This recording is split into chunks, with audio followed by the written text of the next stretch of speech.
আসসালামু আলাইকুম রহমতুল্লাহ। আমি আপনাদের কাছে প্রশ্ন করেছিলাম, আপনি কি মনে করেন আসলে নিয়ামত কি? আপনার কাছে কি মনে হয় যে আসলে এই জিনিসটা নিয়ামত? অনেকে অনেক ধরনের প্রশ্ন করেছিলেন। অনেকে বলেছিলেন সুস্থতা আল্লাহ তাআলার নিয়ামত। তারপর অনেকে বলেছিলেন যে নিয়ামত কি আর গোনা যায়? সবই আল্লাহ তাআলার নিয়ামত। অনেকে একটা ফেরেজ দিছিলেন, ইমান, আমল, এই সেই একটা দীর্ঘ ফেরেজ দিয়েছেন। সবাই সুন্দর উত্তর দিয়েছেন, সবই আল্লাহ তাআলার নিয়ামত, গোনা যায় না। তবে আমার একটা উত্তর দেন তো আমাকে। আপনি বলেছেন যে সুস্থ জীবন আল্লাহ তাআলার নিয়ামত। সুস্থ জীবন তো কাফেরেরও আছে। আপনি বলেছেন সুন্দর একটা গাড়ি বা সুন্দর একটা বাড়ি বা একটা এই যে কোন রকম বিপদ ছাড়া বেঁচে আছে, এটা আল্লাহ তাআলার নিয়ামত। বেঁচে তো কাফেরও আছে। মাল ফারকু বাইনাহুমা, আপনার মধ্যে তার মধ্যে পার্থক্য কি?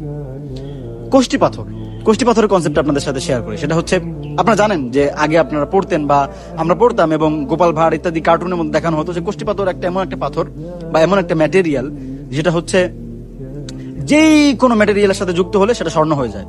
লোহার সাথে ছোঁয়া লাগলে সেটা স্বর্ণ হয়ে যায়। তো হেদায়েত হচ্ছে আল্লাহ তাআলার বড় নিয়ামত।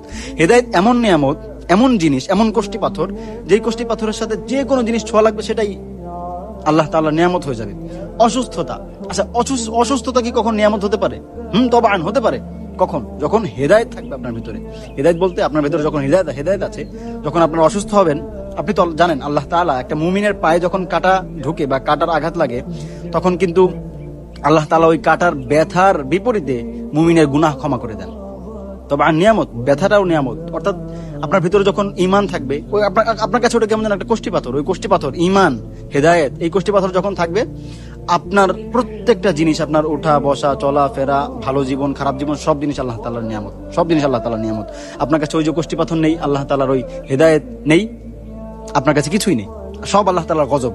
আপনাকে যেই খাবার দেওয়া হয়েছে, আপনাকে যেই পানি দেওয়া হয়েছে, আপনাকে যেই গাড়ি দেওয়া হয়েছে, বাড়ি দেওয়া হয়েছে, নারী দেওয়া হয়েছে, যা দেওয়া হয়েছে, যেটাকেই আমরা বাহ্যিক মনে করি এটা নিয়ামত, সব আল্লাহ তাআলার গজবে পরিণত হবে যদি ওই কোষ্টি পাথর না থাকে, যদি হেদায়েত না থাকে। আর যদি হেদায়েত থাকে, যে কোনো জিনিস, আপনি যে কোনো একটা নাম বলেন যে ভাই ওইটা আল্লাহ তাআলার নিয়ামত।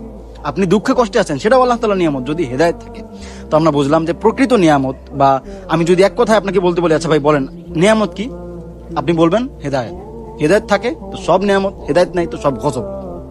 মা আসসালামা।